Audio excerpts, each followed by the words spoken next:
First question comes from Vivek Shroff.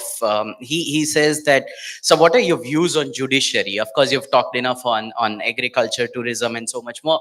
But what do you think about judiciary and how far we need to travel? Yes, there already has been a contempt of case against. But because I was fortunate enough to be represented by JSI Deepak, and he helped me, I can say it without any fear that if there is one aspect of democracy that needs to be changed even more than legislature and executive, it is the judiciary. Wow. It is a shame in this country that the my lords who wax eloquent about every other thing refuse to look within their own. It is a shame that in this country you have more than the population of South Korea, 53 million cases that are pending. It's a crime that is happening. And at the rate at which the judiciary is disposing of these cases, it would take 323 years to clear the backlog. I hope one of those medicinal plants of Lakshmi Kutti will give us that drug that will make us live that long.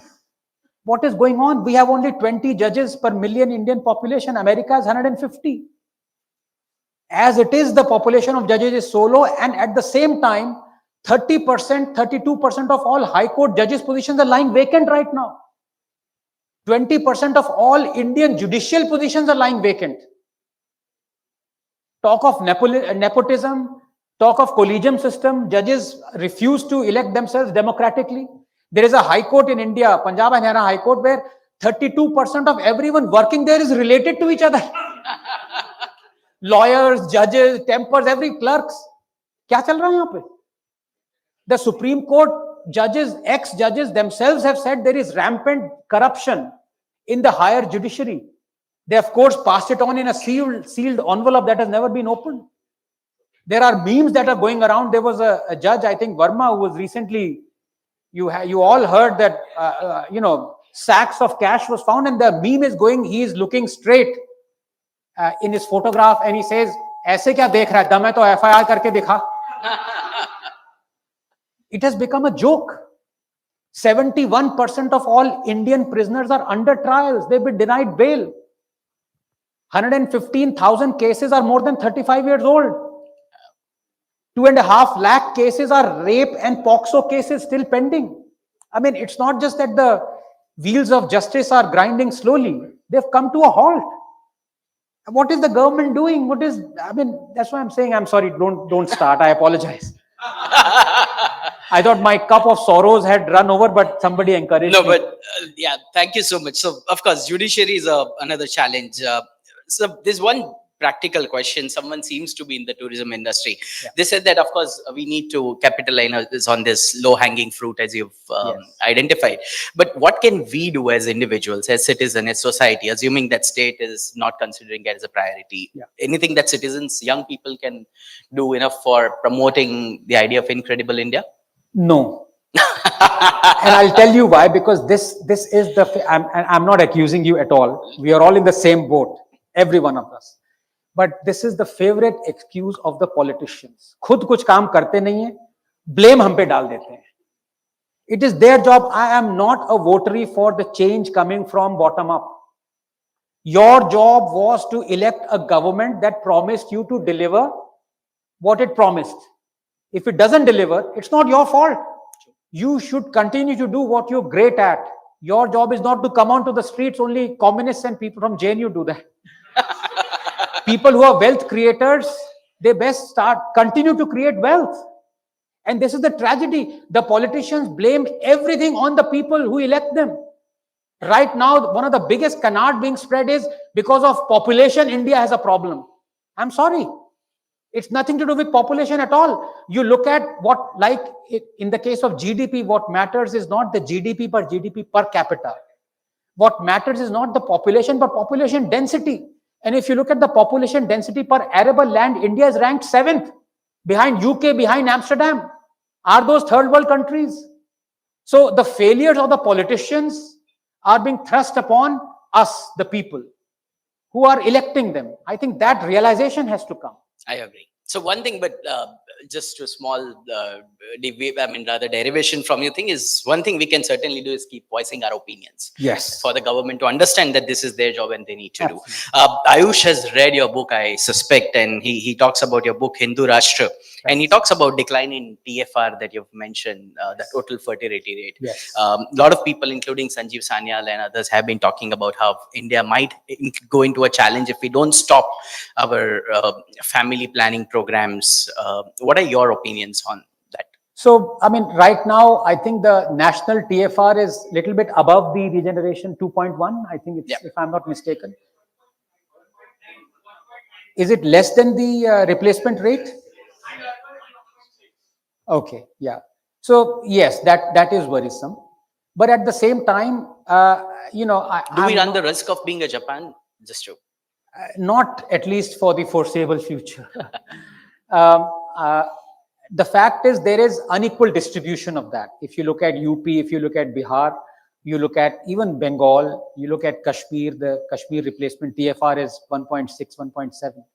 So this again, this is a misnomer that some communities the TFR is high, in some it is low. No, I think on average India is progressing, but at the same time, I don't think we've come to a situation where we must start encouraging having 3 or 4 children. No. First, let us cater to the population that we have. correct. I think more than the numbers, it is what are we going to provide those numbers. And I didn't even come, I'm sorry, because of time. The biggest challenge that we're going to face coming forward into the future, very near future, is what is our population going to do in terms of jobs? You already have AI that has technically made all journalists redundant, but that's a good thing. But if you look at so many other areas, now, of course, robotics, it's physical job is still, in infancy. But you look at all the jobs that require mental capabilities, AI is going to take over. And I didn't have time to talk about, ideally, I should be jobless in 5 years from now. Because as a scientist, my job is to develop a drug, a vaccine. And AI has already done it. In fact, a month ago, there's a very prestigious journal called Cell came up with a paper, MIT lab and 18 other labs. They took 5 elements, carbon, nitrogen, oxygen, hydrogen, something, and they made 41 million compounds. And out of that, 20 were selected, 7 were made, and 4 of them were the most potent antibiotics yet known against MRSA hospital diseases. This is total AI work. This is what scientists have been doing paid for the last 70 years. 2 दिन में AI ने कर दिया. We have to think about that, So more than the population, youngsters, what are they going to do? Everything's been taken over. You talk of legal fields, you talk of tax. Now you need, I would say, AI cannot help in tax evasion as yet. Although people are trying in that area. But at least, in calculating the tax, I think it's AI. Certain. No, I think there's another question on Reverie. I think I'll not ask you because he's already spoken about enough the difference between freebies and public welfare state.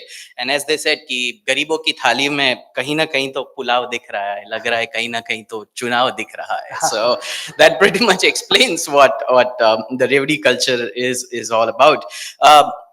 This is now you look at Bihar election, just to give you. Now BJP has been mocking Congress's Khatakat scheme.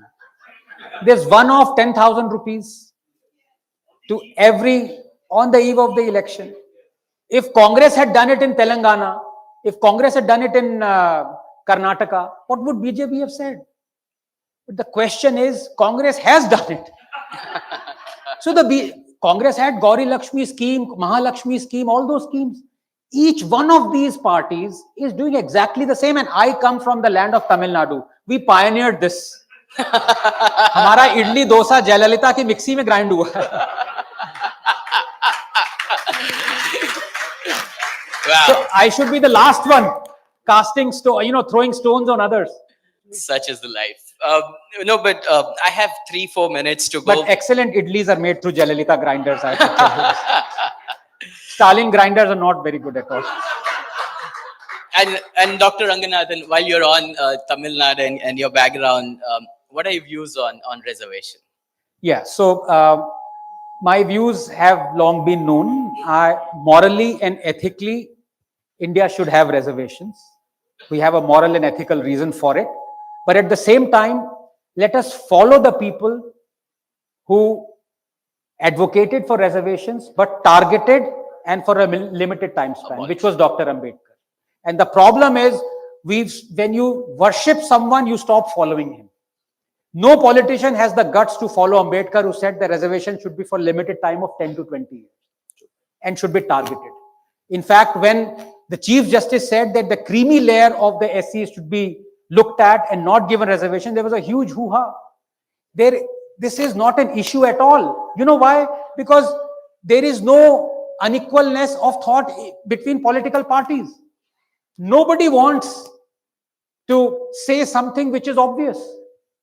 So I'm afraid there is no disagreement. Whatever Congress says, the BJP accepts. Whatever BJP says, the Congress accepts. Correct. And you have the 50% reservation ceiling.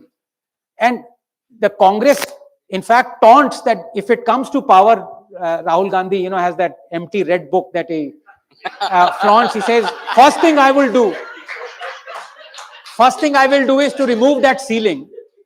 And BJP mocks him. But in Telangana, BJP voted for removal of that ceiling. True. BJP was one of the votaries for it. Yep. So, on reservation, I think you're right. One of but the again, books, if I can take 30 more seconds. please. Again, I do not blame the politicians because, as I said, cholesterol, triglycerides come in hypocrisy. Look at the Supreme Court. Look at the hypocrisy and double standards of him. These guys are votary for 33% women reservations. They are votary for reservations. There is no reservation in Supreme Court. Why? There is no reservation in higher judiciary. True. If you want reservations elsewhere, do you think the work of a scientist or a doctor is less meritorious than the work of a judge? So I am against double standards. And most of the double standards are ordered and stamped by the Supreme Court. Ab jail jaunga to jaunga, aap log bacha lena. No, but I think that's right. In fact, unfortunately, you'd read one of the books of Dr. Shashi Tharoor where he actually said that unfortunately it seems that the only way in which you can go forward these days is to be a backward. And this is, of course, one of the sad realities. One quick question. There are a lot of things that Shashi Tharoor is saying now or what he said 4 years ago.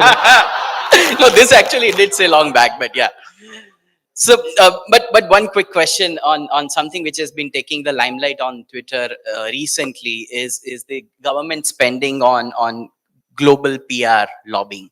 There have been a lot of words about how Pakistan has been doing it very efficiently in Washington and other places, employing the global communication and PR agencies to work. Is India doing it enough? Do we need to do it at all? Or what are your thoughts on that? No, I'm not a votary for. I think if you speak the truth, if you do the right thing, you don't need any lobbying whatsoever. Correct. That is, in fact, my point is proven by the fact that Pakistan needs lobbying. And it may be in the short term because they've got Trump. People are talking about those conspiracy theories about Bitcoin and helping his son and all that. But in the long term, Pakistan always has been a failed state, and now it's so we don't want to become that. So I don't think. Having said that, there are some issues where not lobbying, I would say, but putting across our point of view is very important, and we've started doing that.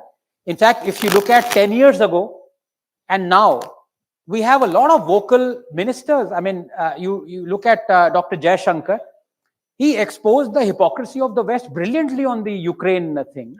Recently, Piyush Goyal ji, you have Trump who's put 25% tariffs on us. We've said it openly. Our ministers, okay, I would have, wished had our prime minister also said so, but people in the lower rung have said it, that why has China not being slapped with 25% tariffs? Europe and China are buying more Russian energy than we are. So we are exposing the hypocrisy, which is good. The fact of the matter is that the hypocrisy is making us suffer. While America did not put 25% tariffs on China, America put it on us. True. And the fact of the matter is we've not been able to shake them off. And right now, even though we ignored those tariffs. We continue to buy Russian oil. In fact, we increased our quanta of Russian oil in September. America went ahead, obviously, and then put sanctions on the Russian oil companies. But there also, so now obviously it would reduce. But you look at Germany and UK, they've got exemptions from America to continue to buy oil from those very Russian companies. And Piyush Goyal was the one who exposed it. And the shameless UK minister said, well, come to us for, nobody wants to come to you, you failed state. We're better than you. So yeah, I would want it. And this thing about let's not interfere in other nations' affairs. We've suffered a lot because of that. Let's call out the hypocrisy of everyone. And I think our ministers should do that absolutely from the rooftops.